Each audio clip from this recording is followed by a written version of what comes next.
Je suis maîtresse de conférence à l'Université Lyon 1, particulièrement donc au laboratoire LENA, où j'étudie l'écologie des plantes. Je travaille sur les performances des organismes végétaux et je développe deux axes de recherche. Premier axe, l'étude des traits et des stratégies des végétaux en réponse aux contraintes de l'environnement. Et puis, j'étudie également le rôle fonctionnel de ces végétaux dans les différents écosystèmes. Donc ici, on se trouve dans la serre de l'Université Lyon 1, qui me permet de mener beaucoup de mes expérimentations sur ces organismes.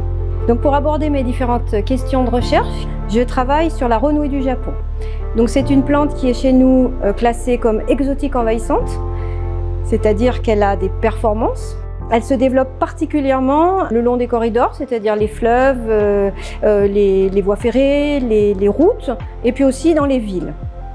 Cette plante est arrivée en Europe au XIXe siècle par bateau. Elle provient du Japon.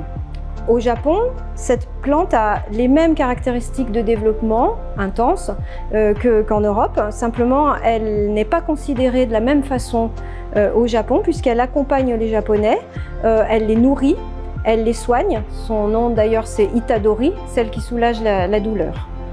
Donc cette plante se reproduit comme beaucoup d'autres plantes d'ailleurs par deux voies de reproduction.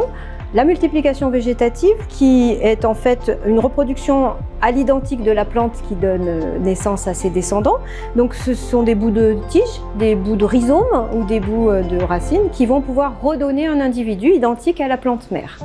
L'autre voie, c'est la reproduction sexuée qui va permettre de produire des graines et assurer une dispersion de la plante puisque ces graines vont pouvoir utiliser un vecteur de dispersion et bouger, contrairement aux plantes qui restent fixées là où elles sont installées.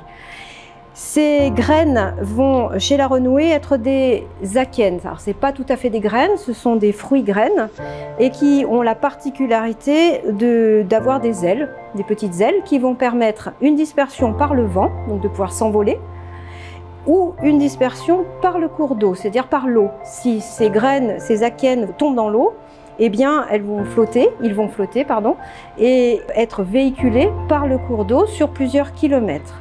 Donc nous avons montré au laboratoire que ces akènes vont rester viables et flotter pendant 3 semaines. Ces données, on les a obtenues grâce à une thèse qui s'est déroulée au laboratoire, la thèse de Barbara Lamberti-Ravro.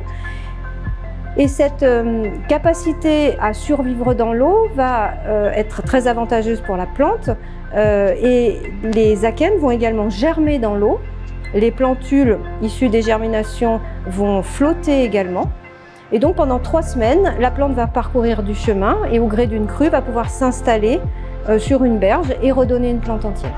Donc comme on l'a vu, c'est une plante qui est extrêmement efficace en termes de dispersion, c'est-à-dire pour bouger, pour coloniser les milieux. Contrairement à ce qu'on peut penser, qui est plutôt des aspects négatifs de cette plante, eh bien, elle a des rôles fonctionnels intéressants pour les écosystèmes. Et par exemple, la dépollution des sols, puisqu'elle est capable d'accumuler les métaux lourds et elle peut être très intéressante donc, dans les milieux urbains notamment.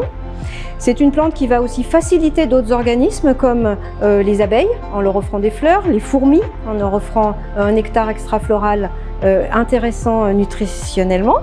C'est une plante qui se mange également, comme les Japonais le font, et c'est une plante qui soigne. Il est de plus en plus accepté que nous ne pourrons pas éliminer cette plante des écosystèmes.